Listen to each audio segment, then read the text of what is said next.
अस्सलाम वालेकुम, welcome back to my channel. Another day another vlog in my life. कैसे हैं आप सब लोग? उम्मीद करती हूँ आप सब ठीक होंगे, मज़े में होंगे। हम भी अल्हम्दुलिल्लाह बिल्कुल ठीक ठाक मज़े में। तो जनाब, आज का व्लॉग है आफ्टर अफ्तारी के, जो मैं क्लीनिंग करती हूँ। आप लोग बड़ा कहते हैं गुल वो भी दिखाएं, आप कहती हैं आप क्लीनिंग करती हैं और कभी बिल्कुल नहीं करती, तो आप हमें दिखाएं कि आप कैसे करती हैं। तो यह है जी हमारा टेबल का हालत। जो हमारी टेबल ऐसी नज़र आती है जब हम लोग अफ्तार करके उठ के चले जाते हैं। वैसे नॉर्मली मेरे बच्चे अपनी अपनी प्लेट्स उठा के यहाँ पे काउंटर पे रख देते हैं, लेकिन आज मैंने उनको बोला तुम लोग छोड़ दो, क्योंकि मैंने आज फ़िल्म करना है, तो मैं ख़ुद ये सारी चीज़ें भी उठा लेती हूँ। तो ज़रा किचन की पहले हालत देख लें। जो अफ्तार बनाने के बाद जो हालत होती है, अच्छी खासी बिगड़ी हुई होती है। मैं वैसे कोशिश तो करती हूँ कि मैं चीज़ें समेट समेट के रखूँ, लेकिन फिर भी आपको पता है कि आप इतना हेक्टिक होता है उस वक्त सब कुछ बनाना, सारे काम करने, कि आपके पास वाक़ई ही उतना टाइम नहीं होता कि आप चीज़ों को ऑर्गेनाइज़ करते रहें साथ साथ। तो मेरी कोशिश होती है, लेकिन अब कोशिश में कामयाब नहीं हो पाती। तो ये ज़रा चेक कर लें, ये सारी चीज़ें ऐसे फैली पड़ी हैं। और अभी मैंने डिश वॉशर, जो सारा दिन जो मैं कुकिंग करती रही हूँ, उसके बर्तन धो धो के मैंने डिश वॉशर में रखे हुए थे, अब ये सारे निकालेंगे, डिश वॉशर क्लीन करेंगे, क्योंकि फिर हमें बर्तन धो के इसके अंदर डालने हैं। तो आज का जो रूटीन मैं आपके साथ शेयर कर रही हूँ, ये एवरी डे का रूटीन नहीं है ऑनेस्टली, क्योंकि मुझे इसमें कोई बात अच्छी नहीं लगती कि मैं इसमें गलत बयानी करूँ, क्योंकि मैं एवरी डे किचन को क्लीन करके नहीं सोती हूँ। डिपेंड्स के मेरे पास अगले दिन का स्केड्यूल क्या है। अगर तो मैं अगले दिन ज़्यादा सो सकती हूँ तो फिर मैं रात को क्लीनिंग करती हूँ, क्योंकि पता क्या होता है, जिस वक्त मैं अफ्तार करती हूँ, अफ्तार के बाद मैं इतनी थक जाती हूँ कि उसके बाद मेरा दिल ये चाहता है कि बस मैं जाऊँ और आराम से बस लेट जाऊँ, फिर उठती हूँ, नमाज़ पढ़ती हूँ, फिर सो जाती हूँ। लाइक मेरे पास बिल्कुल भी हिम्मत नहीं होती। लेकिन क्योंकि मुझे अगले दिन 5:30-6 बजे उठना होता है, लाइक अफ्तार पहले मैं सहरी के लिए उठती हूँ, सहरी के बाद फिर मैं नमाज़ पढ़ती हूँ, आधे घंटे के लिए लेटती हूँ, फिर मैं तकरीबन 6 बजे दोबारा उठ जाती हूँ। तो मेरा रूटीन इतना ज़्यादा टफ होता है कि मेरे पास सोने का टाइम नहीं होता। तो मैंने बस ये सोचा हुआ था कि अगर मुझे रात में मुझे ये पता हो कि अगले दिन मैं जाग सकती हूँ, या अगले दिन मैं अगर मैं रात को जागती रहूँ तो अगले दिन मैं थोड़ी देर तक सो सकती हूँ, तो फिर मेरी कोशिश होती है कि मैं सारी क्लीनिंग करके तब सोऊँ। तो आज क्योंकि वीकेंड था, तो मैंने कहा चलें, ये एक्चुअली फ़िल्म मैंने किया था कल जुम्मे की रात। तो कल जो मैंने अफ्तार बनाया था ना, उसके उसके हिसाब से मैंने ये कल ही फ़िल्म कर लिया था, क्योंकि आज अगर मैं फ़िल्म करती तो वो आज आप नहीं देख सकते, क्योंकि ये तो रात में लेट होता है। तो मैंने कल ये फ़िल्म किया। मैंने कहा चलें आज सारी क्लीनिंग करते हैं, जो कि मेरी वीकेंड पे फ्राइडे सैटरडे संडे तो मैं यूँ करती ही करती हूँ।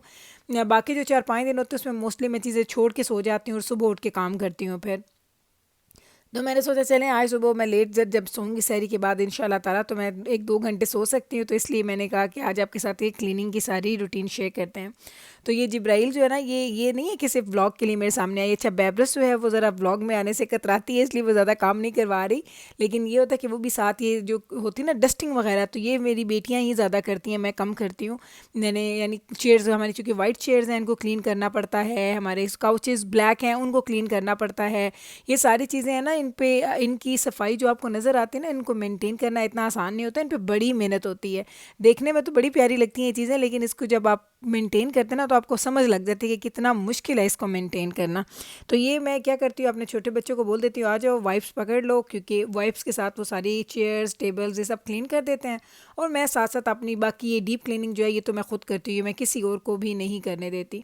तो इसमें ये सारे स्टेप्स होते हैं। अपने किचन के काउंटर क्लीन करने हैं, बर्तन धोने हैं, जो आपने ऑयल यूज़ किया, मैं ऑयल ऑलवेज़ जो जिसमें मैं फ्राइंग करती हूँ, मैं रोज़ उसको स्ट्रेन करके एक बोल में डाल के रख देती हूँ। अगले दिन फिर मैं उसमें और ऐड करती हूँ, लेकिन मैं उसी कढ़ाई के अंदर ज़्यादातर रखती नहीं हूँ, क्योंकि मुझे लगता है उस तरह से अगर वो क्रम्स अंदर इकट्ठे होते रहते हैं और आप उसको स्ट्रेन ना करें, तो उसमें स्मेल सी आ जाती है। और मुझे ये भी लगता है कि उसके जो फूड के पार्टिकल्स होते हैं, वो अगर उसके अंदर पड़े रहेंगे 2-4 दिन, तो वो मेरा नहीं ख्याल कि ठीक है। ये मेरा परसेप्शन है, मैं तो ऐसे ही करती हूँ, हमेशा से ऐसे करती हूँ।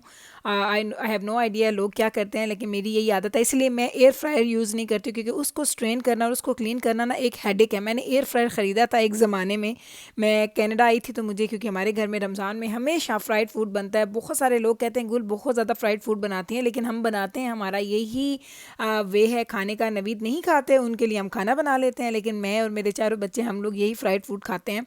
तो ये जो फ्राइड फूड हम खाते थे, तो मुझे लगा कि मैं यूँ करती हूँ कि मैं एयर फ्रायर ख़रीद लेती हूँ और उसके अंदर बनाया करूँगी, चलो उससे मेस भी नहीं होगा और वो ठीक रहेगा। मैंने लिया, मैंने यकीन करें, मैंने कोई 5 से 7 दिन उसको यूज़ किया होगा। मुझे लगा कि वो इतना बड़ा हेडेक है उसको क्लीन करना, उसको उसको मेंटेन करना, कि मैंने बिल्कुल नया पड़ा रहा कुछ महीने कुछ साल मेरे पास पड़ा रहा। फिर एक दिन मैंने अपनी फ्रेंड को बोला तुमने लेना है? कहती हाँ दे दो। मैंने कहा तुम यूज़ करो? कहती क्यों, तुम तो बहुत ज़्यादा फ्राइंग करती हो, ख़ास तौर पर रमज़ान पे। तो मैंने कहा मैं करती हूँ, लेकिन मुझे जो कन्वीनियंट फ़ील होता है ना वो होता है मुझे कढ़ाई के साथ। लाइक वो उसकी क्लीनिंग बड़ी आसान है, बस उसको ऑयल को निकाल लो, उसको धो लो, क्लीन कर लो, दैट्स इट। लेकिन वो जो होता है ना जो आपको इतना डीप है, उसमें ऑयल इतना ज़्यादा जाता था और फिर उसका वो सारा प्रोसेस मुझे बस अच्छा नहीं लगा, तो मैंने उसको यूज़ नहीं किया।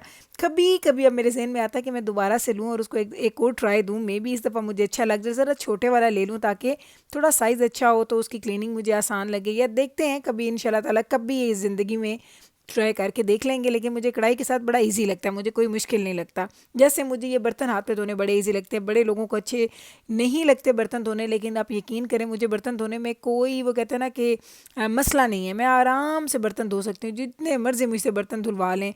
लेकिन बात वही है कि अपने अपने शौक़ की बात होती है। कुछ लोगों को कुछ काम अच्छे लगते हैं, कुछ लोगों को कुछ काम अच्छे लगते हैं। तो मेरे लिए क्लीनिंग करना वो कभी कभी ना कहते हैं ना कि आपको, मुझे ऐसा लगता है मेरी थेरेपी है। जब मैं घर को क्लीन करती हूँ, जब मैं क्लीन लुक देखती हूँ ना, तो मुझे जो मज़ा आता है ना वो मैं अपने लफ्ज़ों में आपको बता ही नहीं सकती। हाँ, रमज़ान में थोड़ा ये होता है कि इस वक्त तक मेरी ना वो कहते हैं ना बैटरी जो है ना बिल्कुल डाउन हो चुकी होती है और बिल्कुल भी मेरा ना वो एनर्जी लेवल जो है ना वो ख़राब हो चुका होता है। लेकिन आज चूँकि मैंने आपके साथ शेयर करना था, तो और जब मैं फ़िल्म करती हूँ ना तो यकीन करें फ़िल्म करना और मुश्किल हो जाता है। अभी ये जो आपको मैं दिखा रही हूँ, मैंने सारा हाई स्पीड के अंदर मैंने आपके लिए ये इसको मैंने कर दिया है व्लॉग को। ये मैंने तकरीबन बनाया था तकरीबन 28-29 मिनट का ये व्लॉग था, जिसको थोड़ा सी एडिटिंग करके एडिटिंग करने के बाद उसको मैंने फास्ट स्पीड पे चलाया, तो कहीं जाके ये 10-11 मिनट का बना होगा व्लॉग। लेकिन इसमें बहुत टाइम लगा। तो जब मैं खैर से सारे काम करने के बाद ऊपर गई तो उस वक्त मेरी माशाल्लाह से ऑलमोस्ट मेरी ईशा का टाइम हो चुका था। तो यही बात है, अगर मैं ईशा तक यहाँ पर खड़ी रहती हूँ ना तो मेरे पैर और दुखना शुरू हो जाते हैं, तो फिर अगले दिन तो मेरे लिए इतना मुश्किल हो जाता है। लेकिन चूँकि ये कल सैटरडे है, खैर से क्योंकि मैंने ये फ्राइडे को फ़िल्म किया था, वैसे तो आज सैटरडे है।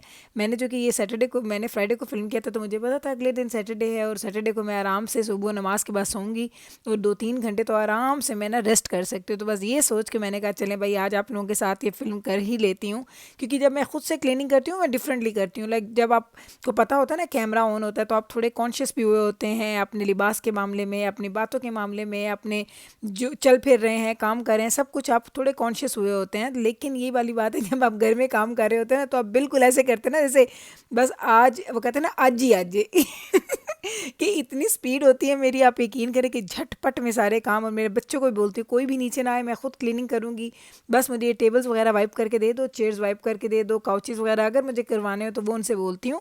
बाकी सारे काम मैं खुद ही कर लेती हूँ। और सबसे बड़ा जो इसमें होता है ना प्रोसेस रमज़ान में, ये बर्तन धोने का ही होता है। और मैं बड़ी दफ़ा सोचती हूँ कि मैं ना अगर इस वक्त डिश वॉशर चला दूँ ना तो पूरा डिश वॉशर मेरा भर जाता है। फिर मैं सोचती हूँ अच्छा जो मैंने रिंस करके लगाने हैं उन्होंने धोना है, इससे बेहतर नहीं कि एक साबुन लगा के ही धो के रख दूँ। तो बस ये सोचने के बाद ना मुझे लगता है कि ठीक है ये काम सही है। मैं देखती हूँ बड़े लोग कहते हैं कि हमारा तो गुजारा ही नहीं है डिश वॉशर के बगैर, और आप यकीन करें मैं आराम से डिश वॉशर के बगैर रह सकती हूँ। अगर मेरे घर से डिश वॉशर को आप माइनस कर दें और अगर आप कहें कि कोई एक चीज़ माइनस करनी है, तो शायद डिश वॉशर ऐसी चीज़ है जो मैं आराम से कहूँगी कि ठीक है मैं लेट गो करती हूँ, इसको ले जाओ, इसके बगैर मेरा आराम से गुजारा हो जाता है। क्योंकि मैं हफ्ते में एक आध बार इस्तेमाल करती हूँ, वो भी कभी कभी। लाइक मेरा बहुत कम डिश वॉशर यूज़ होता है। तो बस है ना, आप देख लें आपके सामने सारी क्लीनिंग वगैरह मैंने कर ली है। और एंड पे क्या होता है कि आपने फ्लोर्स क्लीन करने होते हैं, ये आपने इसको वाइप करके, और इसके बाद ये मैं क्लीनर ज़रूर लगाती हूँ जो शाइन आती है ना, कोई भी ऑल पर्पस क्लीनर आप ले सकते हैं, या ग्रेनाइट अगर आपका है तो उसका क्लीनर ले सकते हैं। जो भी आपका जिस तरह के आपके शेल्व्स हैं उसके मुताबिक आप क्लीनर लें और उसको क्लीन करें। जो उसकी क्लीनिंग के साथ एक शाइन आती है ना, मैं अभी आपको दिखाती हूँ। और वैसे माशाल्लाह इतने साल हो गए हैं हमें इस घर में, और मेरे जो किचन के काउंटर्स हैं वो अभी तक बिल्कुल वो कहते हैं ना कोई उसके ऊपर निशान, कोई किसी चीज़ का निशान नहीं है, हल्दी का, सालन का।